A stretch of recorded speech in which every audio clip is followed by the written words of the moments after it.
Welcome to Club Soda's Mindful Drinking Festival. We're online, global, and as always, absolutely free. Hi, I'm Drew, and I'm one of the co-founders of Club Soda. And I'm Laura, the other co-founder of Club Soda. We help you change your drinking in ways that help you live well. So whether you're looking to cut down, stop for a bit, or quit, you can find what you need from podcasts and books and courses on joinclubsoda.com. This festival, we've brought you an amazing lineup from over 100 people from across the world. And our programme this time really is global. Every day starts down under with me, Sarah. As well as organising the festival in Australia, I spend my time looking for alcohol-free alternatives and tips for people who choose not to drink, but who still want to live a social, fun and adventurous life. And I'll be wrapping up each day here in the States. I'm Amanda, your US festival host and coordinator, and I'm also a mindset coach who helps women change their relationship with alcohol so that they can start living their most authentic life. Each day with a rolling programme of inspirational panels, conversations, social events, and opportunities to discover new low and low alcohol drinks. So whether you want inspiration to change your drinking, Or to connect with other people, or you want to discover and enjoy a new low and no alcohol drink, The Mindful Drinking Festival is for you. cheers! cheers! Cheers! cheers.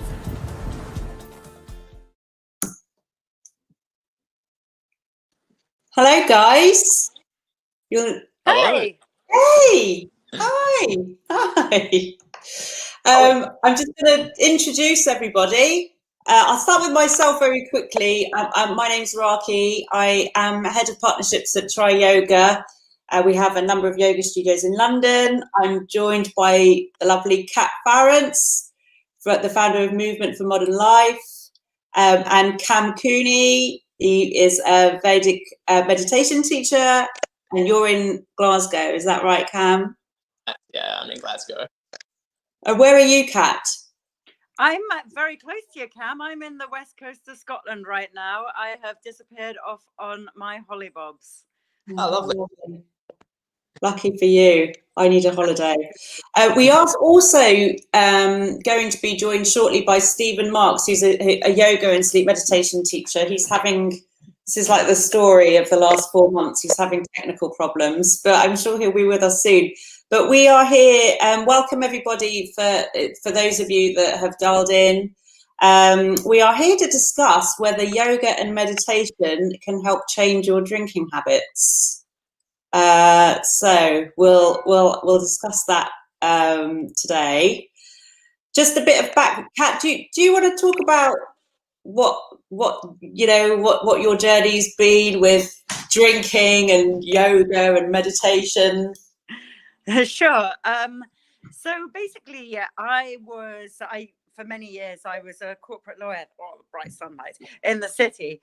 And I guess like most people who work in the city, like there's a culture of drinking. And I used to go out and basically, that's what you do at the end of work. And I think that it's quite a sort of, it's quite an interesting time, that moment between when you finish work and when you start the rest of the evening or the rest of the day's activities, that sort of happy hour thing, which in English culture, that's a big thing.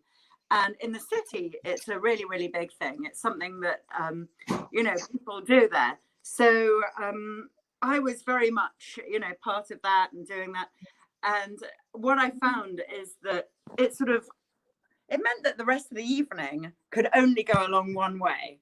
Like I was only slumping on the sofa, or do you know what I mean? Or making some ridiculous food that wasn't good. So it wasn't anything that would sort of enable me to feel a bit more vibrant. So at the time I was very enthusiastic, let's say, yoga practice.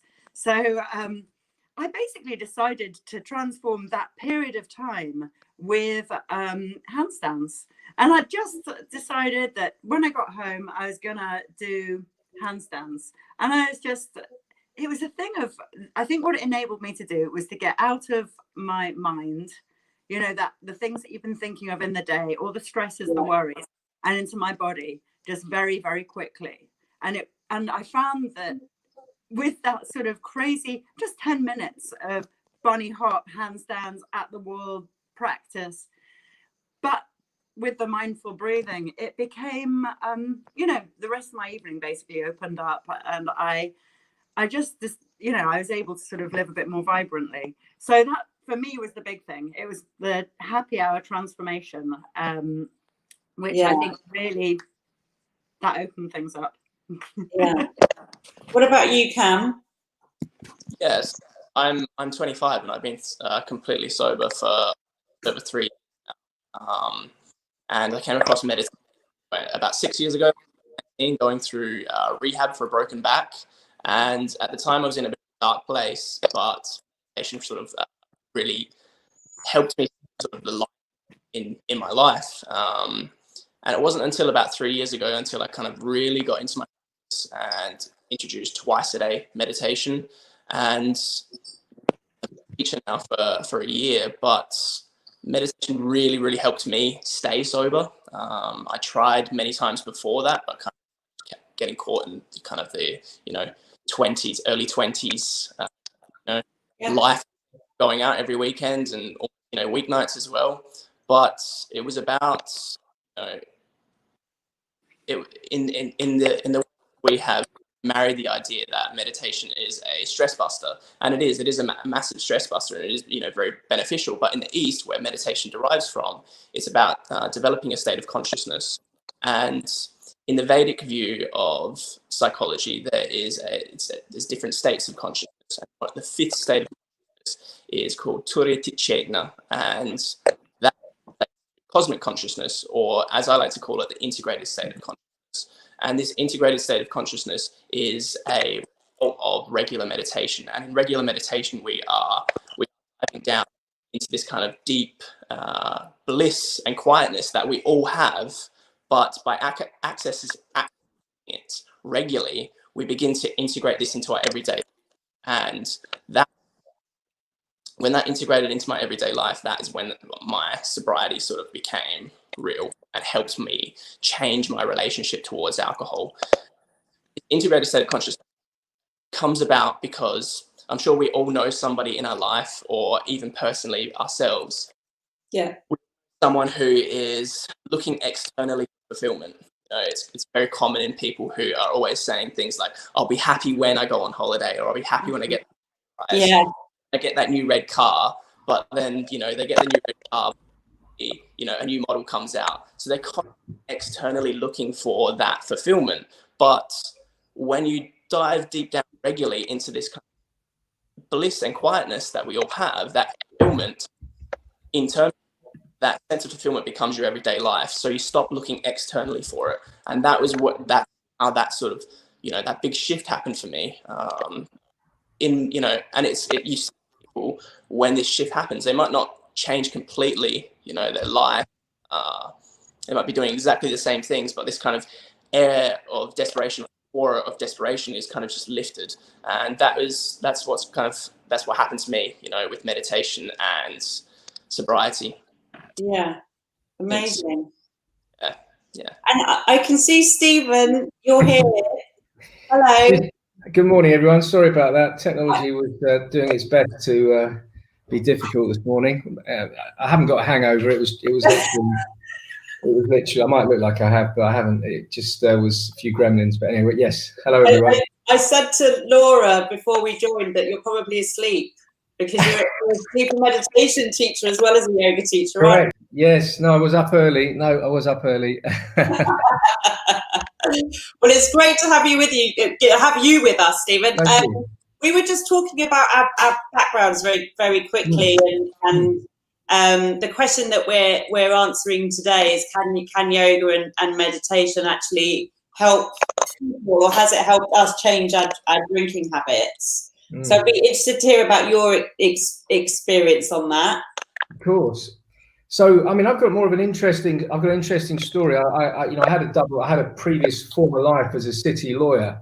So an octane-fueled life of stress, alcohol, and deadlines. So I was very much part of that. I didn't have a drinking problem, but alcohol was very much part of that way of life, in the sense of meeting with clients, of bonding with teams, and used by a lot of lawyers to wind down, which is the wrong thing to use to combat stress and anxiety. So I mean, I've been practicing yoga all the way through that journey anyway, but taking it up full time 5 or 6 years ago, you know, and also I think meeting Laura a couple of years ago and seeing what was going on in the space, for me, what's particularly interesting, I think, is the availability now of all these non-alcoholic drinks and the options. Because you know, one of the things that Laura says, which I find so interesting, is, you know, if at a drinks party you've just got orange juice and tepid tap water, you know, as opposed to all these amazing drinks that we're seeing now, sometimes you won't even go. But now there's really good options available. Yeah. But yeah, I just wanted to briefly say that for me, the key thing is awareness that yoga gives you. And also, I mean, I had a little look at the yamas and the yamas last night, and obviously I don't know if anyone's mentioned them so far, but you know, of the 2-8 limbs,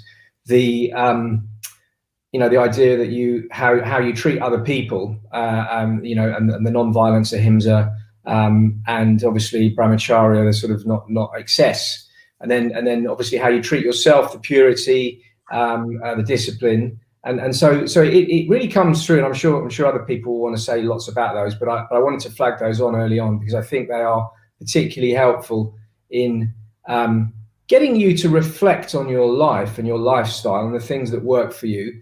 And for me, yoga is very much about less is more in many cases. It is about restraint, and it's about awareness too. You know, it's about being aware of your actions and how you live and how they impact on the world. You know, I'm not teetotal, you know, and also I eat meat, but not much. So I see myself as a modern day embodiment of a yogi in many ways, you know, living in the modern world, trying to make sense of that. So I do try and balance everything, but I think, you know, restraint and responsibility is very important. Yeah, I'm similar to you and Kat, actually. So I was in advertising for about 18 years, and you know what that's like. It's the same thing, client entertainment and drinking quite a lot. And like you, Stephen, I didn't have an alcohol problem, but I did. You know, you've got deadlines and it gets really stressful, and you use alcohol to make you de-stress. It's like an instant hit, isn't it? And you just think, well, I'll just have and gradually it gets kind of more medicinal over a period of time. And I realized when I left advertising about 5-6 years ago. And I'd always had a yoga practice, and then I trained about 3 years ago to do my Yin yoga teacher training, and I'm also a coach, and I really am passionate about changing the way you know, corporates deal with stress and anxiety. And I think there's a huge problem that and it, you know, busyness is an accolade for success, I think, sadly. And so I'm really passionate about changing that. But then I actually quit alcohol completely. It's hard enough to get on your mat anyway without having a hangover. And I think when you are hungover, your thoughts and you know, your emotions can be all over the place. And it just it made me very aware anyway of how alcohol was affecting not just my motivation, but also physically my body, because you just become so aware, don't you? And so I remember I had a big trip in Peru last October, and I was flying back, and I just thought there was a definite time where I was hiking and I wasn't drinking at all, and I felt amazing. And then I was in Lima and I'd be like drinking loads and having really nice meals, but I felt awful, and so I made the decision to just stop. And I've never stopped, I'd gone for a few weeks without drinking, and I thought, well, I'm just going to see what happens if I stop. And that's how I found Club Soda. So I quit, I think, on the 10th of October. And it's been amazing. Like, it's just been really amazing. And it hasn't been easy. And what I can say, though, is that yoga and meditation has definitely helped me to not just see the problem and the impact it was having on me, but it's also allowed me to, like Cam has said, just stay off, because I've seen so many things progress in terms of my practice. And I don't know about you guys, but my practice has changed certainly during lockdown. I've just become a lot slower and a bit more, I don't know, a lot more meditative than I normally am. Yeah, definitely. So how has the lockdown affected your practice? Has it helped? Has it hindered it? Go on, you carry on, Cam. Sorry. Yes. Yeah, for me personally, it's not really changed too much. I've been in practice for quite a few years now. It's just there. It's like it's a of my day. So no matter what's really going on in my life, I'm still just practicing. Yeah, so it hasn't really changed too much for me, which is good. It's positive. So yeah. Are you, Stephen? Yeah, I mean, for me, it's been powerful. I mean, getting into a routine. I think as a yogi, I quite like my time alone anyway. So, but finding the power of routine and the power of going to bed at the same time if I can. I mean, there's one thing that gets in the way, and that's called Netflix. So I have tried to take an avoidance. I don't know if they've got any kind of Netflix AA type thing. I need to go. Maybe we should set one up. Yeah. And you finish a series and there's always something else, isn't there? Yeah, it's just that there's no stopping cues. That's what it is. Stopping cues were baked into everything that we did in the last century. You read a book, you put it down. You finish a newspaper, you put it down. It's just this relentless rolling on of like media, isn't it? And I think, so I've been teaching quite a lot on Zoom. That's been good. And yeah, I found it a useful time in many ways. And I think actually I was listening to something that Russell Brand was saying. That, I really like his platform, and he was saying, people starting to irritate you now you're coming out of lockdown, because we've all been used to our own company, and isn't that great? Now we've got to engage with people again in the real world. So I thought that was quite insightful. Sure. How about you, Kat? Yeah, I've absolutely loved every moment of lockdown. My practice has continued same as ever. To be honest, my life, I don't go to studios. I don't go to public classes. I've always been a home yoga practitioner, which is why I founded Movement for Modern Life, so that I would be able to access the best teachers at home. So for me it's been lovely, and it's been a really beautiful chance to do a lot of deep inquiry as to what's really important in life. How can we look at things from a broader perspective? Because the wonderful thing that's happened for me is that I've had all the meetings, as it has for everybody. Your diary has appeared, and that has been like magic. It's been absolutely beautiful because it's given me more time for reflection. So we've been running home yoga retreats, and there's been a lot of soul searching from a lot of members of our community, and for me, and sort of questioning how can we live more simple, a more healthy, a more sustainable life, because there have been so many beautiful changes in the world as a result of this.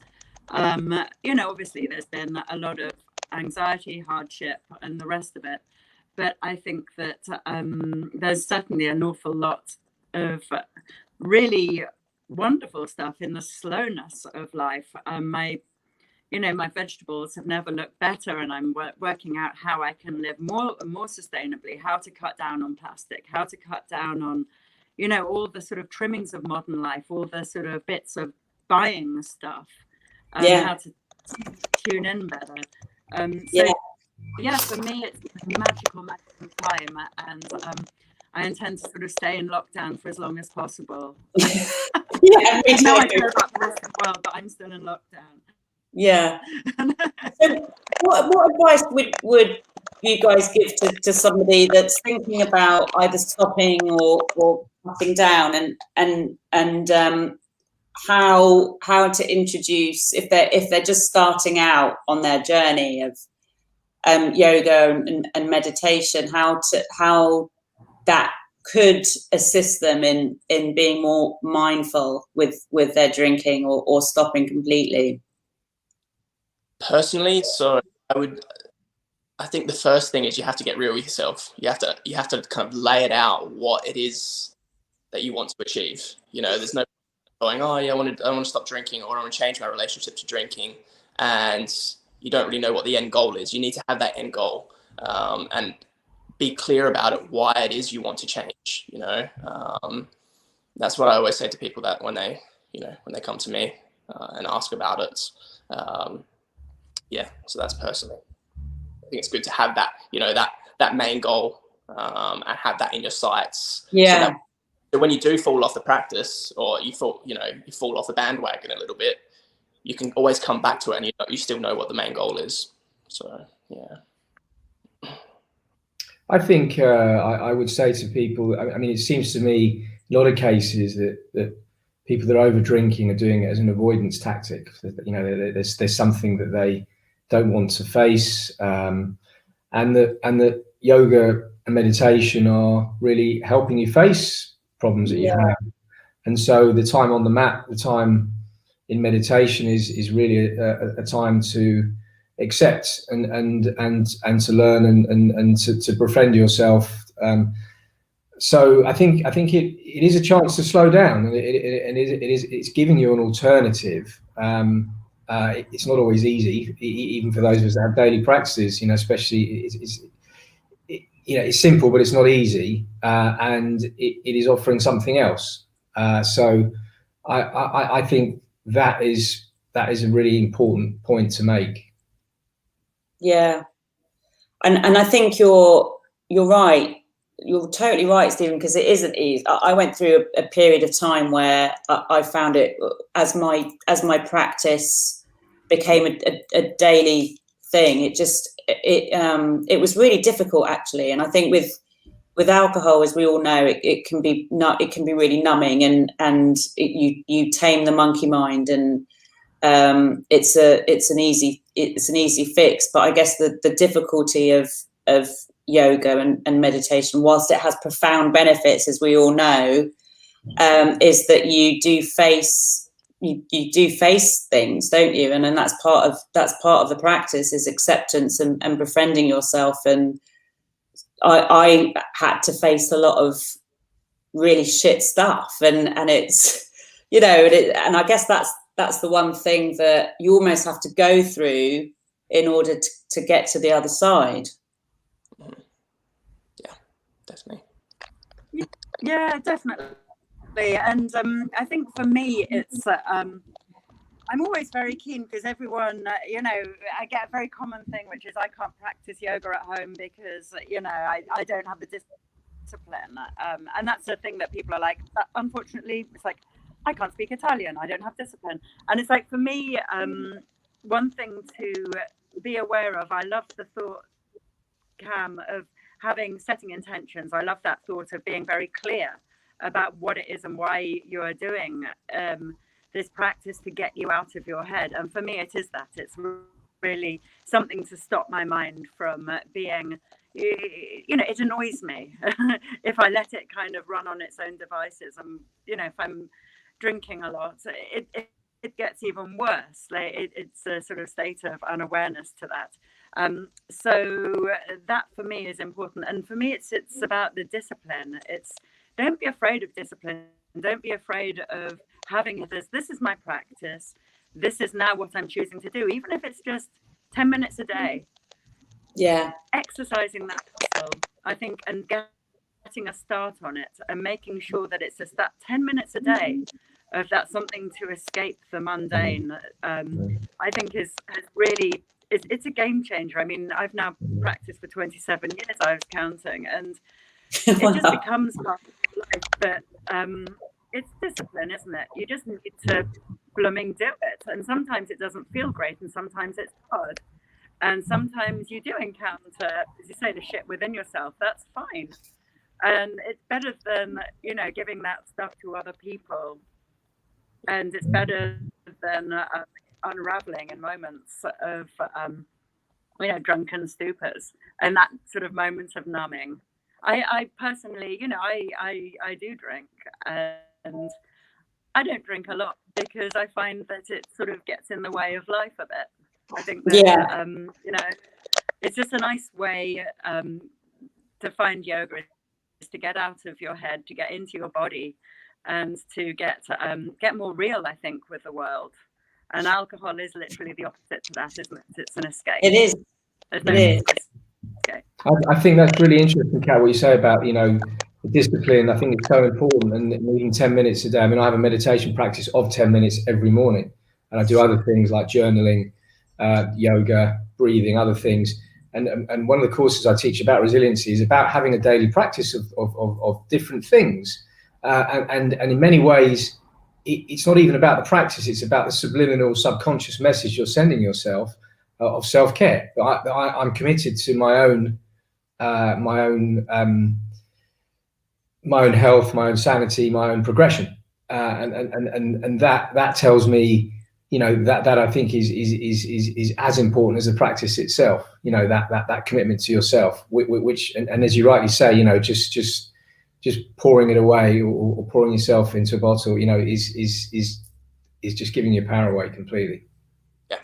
I think that's brilliant, because what you've said, Kat and Stephen, about making it a personal practice, and I think that is something that I know some people struggle with, because they think, well, I've got to do a really dynamic Ashtanga class, or I've got to do a Jiva or whatever it is, and that is yoga. And I think the fact that you can make it so personal, and you can make it your own, and what may work for one person may not work for another. And I think it's really important for it to become personalized to you, so you've got your own your toolkit. I mean, for me, I've been doing a lot more pranayama, and I spend about 10 minutes a day just breathing, and I've just found that can be also just such a powerful but simple exercise. And I just I find that as my yoga has changed over the past few years, I've really made it personal to me, and I think that's something that I encourage anyone that's starting out to do, and not feel pressurized into the Instagram and world of yoga. I've got to do this headstand, otherwise I'm not a yogi. It's about making it your own. Yes, definitely. So what would you say? I mean, I think for me, it's about what you said, Kat, about getting out of your head and into your body is so right. I guess in terms of what practical tips you would give someone that's just starting out, what would you say? I know, well, in terms of starting off simple and the just making it something that is easy to do. What else would you suggest to people?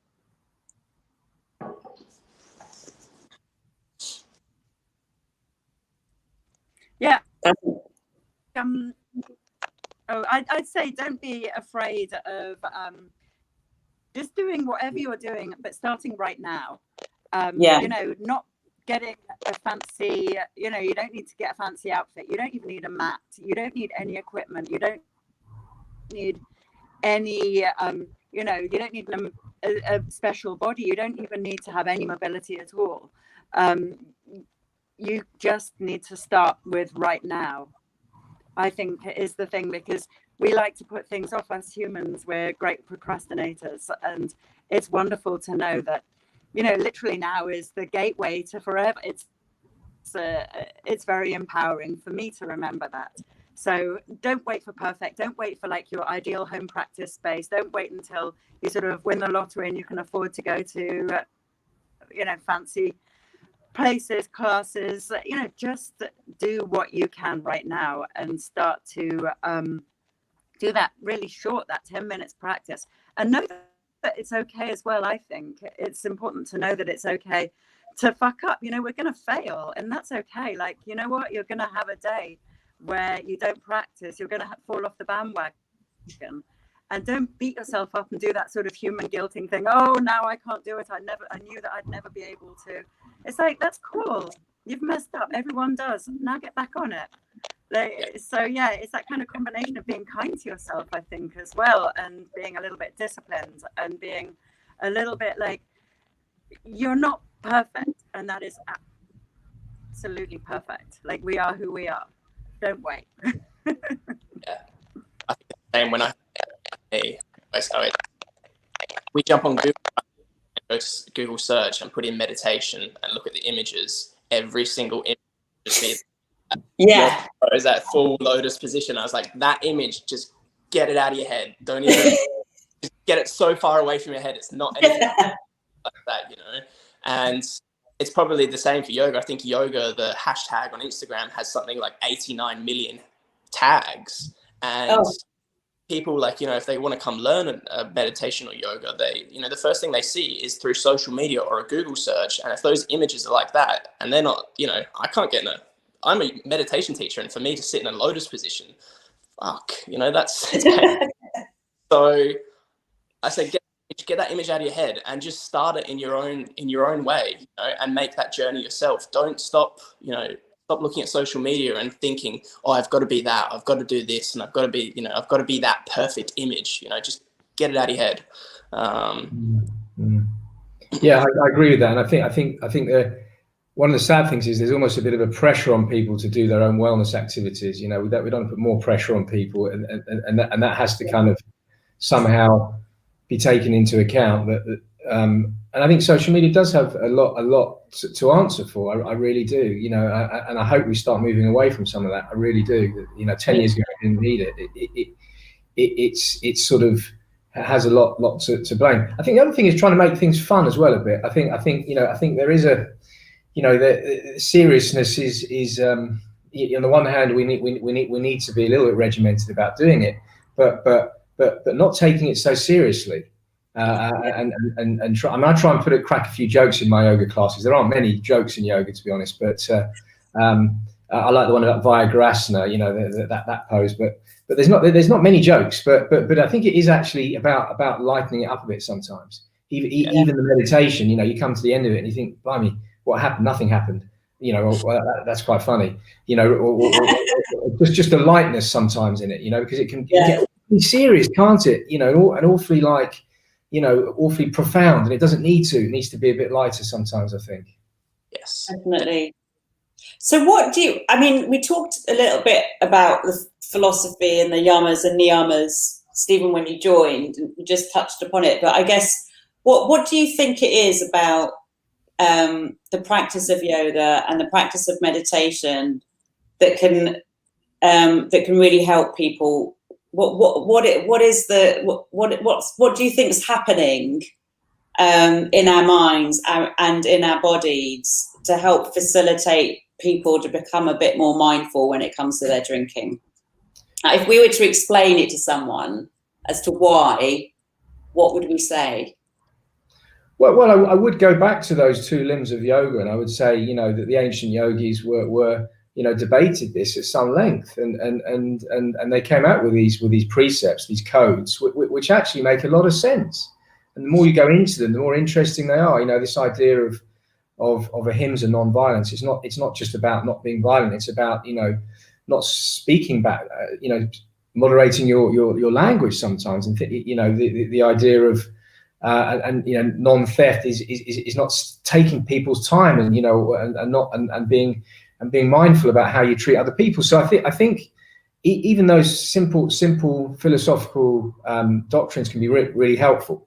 And I think, you know, for me, you know, certainly the niyamas about how you treat yourself are something, you know, there is something about restraint in all this as well, and not excess, and not like, you know, the dopamine fist bumps. You know, it is about moderation, I think, and about standing back. And I think when you're on the mat, you're in a meditation, you're doing a pose, and you've got to stay there. And some people, they can't, and when I'm teaching yin yoga as opposed to something more vigorous, people don't like it, or they can't sit still, or they won't. And that is part of the distraction economy. That is part of the, I really liked what you said about the busyness, wearing that as a badge of honor. And so all of this is about, actually, you can slow down. It's okay to slow down for a bit. It's actually fine to just sit for a minute. You don't have to be mentally ticking everything off your to-do list the whole time. These are the, this is the sort of anathema of the modern world. That we have to be constantly achieving, doing all the time. And so if we're not, then we need something to numb us. No, well, we don't. We can actually just take some time for ourselves. We don't have to reach for our mobile phone first thing we do in the morning. We can have some time on our own. We can check in with ourselves, and so all of these themes are really what a practice, yoga and meditation, I think, enable you to access. Yeah, definitely. Yeah. I spoke a little bit earlier on, just before Stephen came on there, about different states of consciousness and integrating that fulfillment into your everyday life, but. Raakhee, you also mentioned there what happens on what happens to the body when we're doing this, and on like a physical level, I live, in survival mode all the time between that fight or flight mode. In the prehistoric age, that was getting that fight or flight response was getting triggered, not so often. But now we live in a daily life that we're triggering that anywhere from 50 to 150 times a day, and if your body is so worked up in that survival mode, it's easy to reach for the alcohol, which is numbing, because we're burning ourselves out. And through like a regular meditation or yoga practice, we are balancing those nervous systems and coming into a more rested state. And, once you kind of build a regular practice and you sustain that comfortable rested state more often, it's easier to stay there. You notice when you're out of balance, when you are so in that fight or flight mode. So yeah, it's. And I think it's when your mind, obviously with yoga and meditation, you become a lot more mindful and aware of what is going on in your body, and with that mindfulness and that presence, it just then filters through to the rest of your day, right? So I mean, I would say 10 years ago, if I was walking my dog in the park in the morning, which I do every morning really early anyway, I would just be on my phone getting shit done, listening to what I'd be like and I find every morning it's a really meditative experience, and I'm just there. I'm not anywhere else, and I'm really present. And I think with being a lot more present, I'm not perfect. I overthink and I procrastinate and I do all of those things, but I find that I have become a lot more present than I ever was. And I think with that comes a sense of gratitude as well. I don't say this to many people, but just to you three, I just admire like stuff. I admire beauty and I admire the world, and I just think, God, it's a kind of natural byproduct of your practice, and it's not even something you have to consciously necessarily work on. It's like you do your practice, and these little things just trickle out from around it. Happens naturally. It does, doesn't it? And I think, how about, sorry, Kat, go on. I know you're having a sound issue. No, I was going to say, sorry, there's feedback going on. For me, that's exactly how I see it. It's like, it just changes the way that you see the world. It kind of brightens things up. It makes life a little bit more, or it kind of wakes things up when you do those, mindfulness practices, mindful breathing, mindful moving, meditation, getting into. It's funny, mindful, where actually you're not really getting into your mind. It's you kind of, but yeah, and what I'd say to people about, you know, the whys or the hows is I think it's kind of like, you know, when people say to me, you know, what's yoga like? Why do you do it? I wouldn't necessarily talk about the philosophical side, but I'd call it like, it's like swimming. It's like hard to describe swimming if you've never swum. Yeah. Like, you know, just give it a go. Give it a go and see what happens. Just start to do something that feels good to you. And just see, and then, you know what, if you don't like it, that's fine, drop it. But you have to just give it a go to see how you might change the world. Yeah. And I think, yeah, and I think that's absolutely right. Just give it a go. And I mean, I would say to anyone, I mean, I think that it's got such a profound, it can have such a profound impact on your life. And it's not, the thing is, I think we're in a society where we just want quick fixes, and you can have a very powerful breathwork session and feel amazing afterwards, a really great yoga class and feel amazing, but that it's not, like everything, it doesn't last. And I think over time, the practice of yoga and meditation can have such lasting benefits to give you, it helps slow things down, and it's like the antidote. I really feel like it's the antidote to modern life. And for me, one of the reasons why I was able to stop drinking is because I didn't want to numb myself anymore, because I actually loved what was around me, you know, and I didn't feel like I had to run away from anything, because I was just better able to cope with the shit stuff as well as the good stuff. So that kind of resilience for me was formed from my practice, and I'm sure it's the same for you guys. I don't know if any of you are familiar with Connor Swenson, and he I think founded the Search Inside Yourself program at Google. I mean, we're moving into mindfulness a bit, but he has this sort of an acronym, which is SBNRR, which I find really, really helpful. You know, which touches on everything that we've said, really, which is stop, breathe, notice, reflect, react. You know, and that sums it up to me. You know, this idea of just take SBNR, and I've done that a few times. And I'm having an argument with my partner. I'm like, hang on a minute, let's just try this out for a minute, and you know, or in a difficult situation. And I find that really helps. You know, this idea of stepping back, slowing down. You know, less reactivity, which I think is so important. You know, and yoga and meditation definitely facilitate that. Definitely. So I think we're out of time now, guys. But this is so great. We should just do this. Forget Club Soda. Let's just let's do this every week. But I just wanted to say a massive thank you to all of you. I know Kat, you're somewhere in Scotland on the west coast, as you said, and Cam, you're in Glasgow. Stephen, where did you say you were? I'm just in central London. So, okay, you're in central, I'm in west. And I guess this is just one of the wonders and silver linings that come out of this weird time that we're in, that we're able to do this. So it's a massive thank you, guys. And it's thank you as well. I hope this has helped people. I hope this has helped inspire them to just get on their mats or get on in their little meditation spaces to just start a practice. Thank you, guys. Thank you.